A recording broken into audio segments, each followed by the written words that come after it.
Ravi 99 TV Khammam. ప్రముఖ రచయిత అందశ్రీ కన్నుమూశారు. ఇంట్లో కుప్పకూలిన అందశ్రీని కుటుంబ సభ్యులు గాంధీ ఆసుపత్రికి తరలించారు.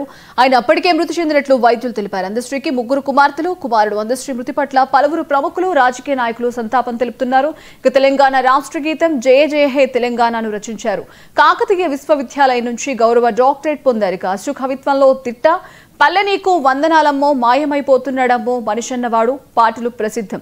తెలంగాణ ఉద్యమంలో కీలక పాత్ర పోషించిన అందశ్రీకి ఇటీవల ప్రభుత్వం కోటి పురస్కారం అందించింది. 1961 జూలై 18న ఉమ్మడి వరంగల్ జిల్లా రేపర్తిలో అందశ్రీ జన్మించారు. ఆయన అసలు పేరు అందే ఎల్లయ్య. ఈయన గొడ్ల కాపరిగా పనిచేశారు. చిన్నతనంలో ఇతను పాటలు పాడుతుండగా శృంగేరి మఠానికి సంబంధించిన స్వామి శంకర్ మహారాజ్ విని చేరదీశారు. రాష్ట్ర వ్యాప్తంగా ఈయన పాటలు ప్రసిద్ధం. నారాయణమూర్తి ద్వారా వచ్చిన విప్లవాత్మక సినిమాల విజయం వెనుక ఈయన పాటలే ఉన్నాయి. తెలంగాణ ప్రకృతి లాంటి అంశాలపైన ఈయన గేయ రచన చేశారు. 2006లో గంగా సినిమాకు గాను నంది పురస్కారాన్ని కూడా అందుకున్నారు. అందశ్రీకి కులం లేదు, మతం లేదు.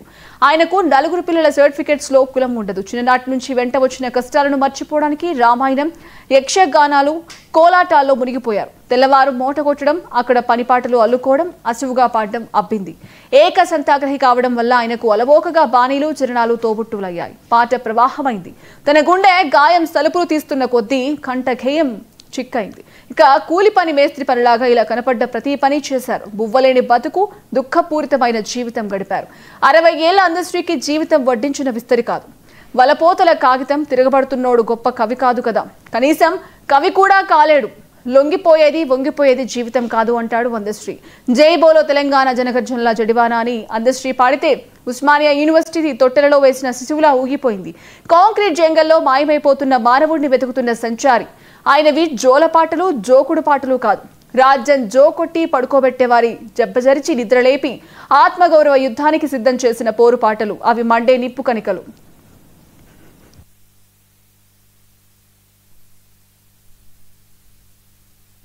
ఆ నేపథ్యంలో ఆ తర్వాత జీతాలు అనుకుంటూ ఆ తర్వాత ఆయననేమో మేస్త్రి పనిగా వెళ్ళిపోయాడు నిజామాబాద్.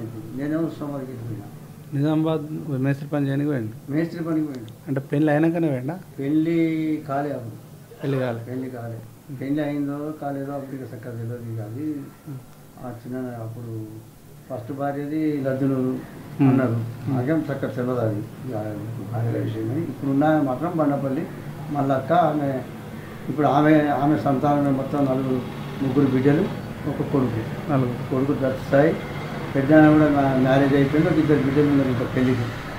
ఇక ఆ తర్వాత గొప్ప కవి, గాయకుడు అందశ్రీ ఈరోజు మరణించడం చాలా బాధాకరమైనటువంటి విషయం.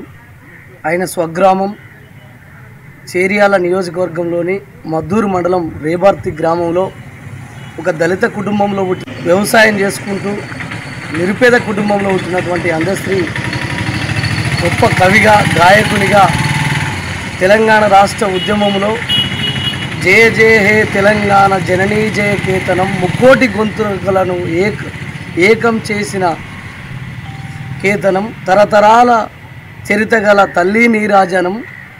7:30-8 సమయంలో ఒక దురదృష్టకరమైనటువంటి వార్త టీవీల ద్వారా, సెల్ ఫోన్ల ద్వారా విని అందరం కూడా బాధాప్త హృదయంలో నిండుకొని ఉన్నాము. మేము జిల్లా పరిషత్ ఉన్నత పాఠశాల అందశ్రీ గారు ఊరైనటువంటి రేపర్తి పాఠశాలలో ఉపాధ్యాయులుగా పనిచేస్తూ ఉన్నాం. నా పేరు చంద్రబాను. నేను ఇన్ఛార్జ్ ప్రధానోపాధ్యాయుని. మరియు ఈరోజు మా పాఠశాలకు, మా గ్రామానికి ఇలా ఒక గొప్పనైనటువంటి వ్యక్తిని కోల్పోయిన బాధాప్త హృదయంతో విద్యార్థులు సైతం ఇలా శోక సముద్రంలో ఉన్నారు.